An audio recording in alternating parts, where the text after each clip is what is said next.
Hi there, Salt in the Valley, Chuck Broquet here. Hey, we're asked to read the Book of Mormon, and so we're continuing. Ether 5:4 refers to the testimony of three witnesses, so let's let them tell us how they got the plates.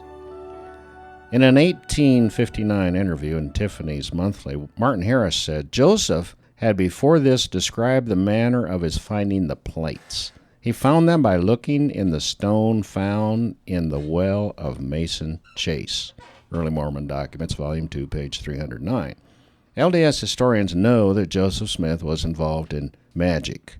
Richard Bushman, a respected LDS scholar, wrote, in addition to rod and stone divining, the Smiths probably believed in the rudimentary astrology found in the antiquous almanacs. And he continues, for people in a magical frame of mind, Moroni sounded like one of the spirits who stood guard over treasure in the tales of treasure-seeking. Lucy prefaced her narrative of the plates with a caution against thinking that we stopped our labor and went at trying to win the facility of Arabic, drawing magic circles or soothsaying to the neglect of all kinds of business.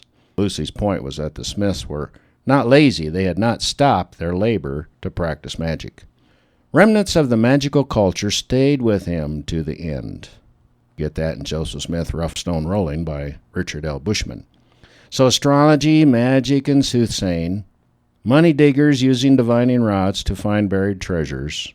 Martin S. Hill, assistant professor of history at BYU, said, when Oliver Cowdery took up his duties as a scribe for Joseph Smith in 1829, he had a rod in his possession, which Joseph Smith sanctioned.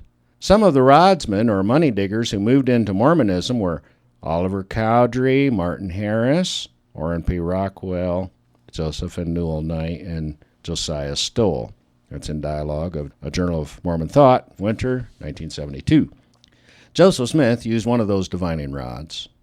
Maybe that is why the LDS Book of Commandments was changed for the Doctrine and Covenants.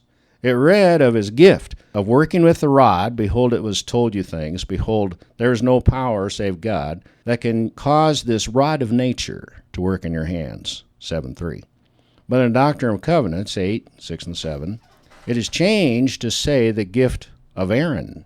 Isn't that convenient for a religion to just change its scripture, removing working with the rod of nature, from its revelation? Equally interesting, Dr. Quinn said, during the Nauvoo period, Apostle Heber C. Kimball inquired by the rod in prayer. He sounds like King Saul, who is appealing to those black arts of magic. Then the footnote points to Anthony H. Lund Journal. It is said Brother Phoenix Young, he's a brother-in-law of Oliver Cowdery and a brother of Brigham Young, got it from him, Cowdery, and gave it to the President Young, who had it with him when he arrived in this valley, and that it was with that stick that he pointed out where the temple should be built. Please pray for our LDS friends. The foundation of Mormonism is a blend of the occult. Peter warned, but there were false prophets also among the people, even as there shall be false teachers among you, who privately shall bring in damnable heresies. 2 Peter 2:1. Wow. Problems.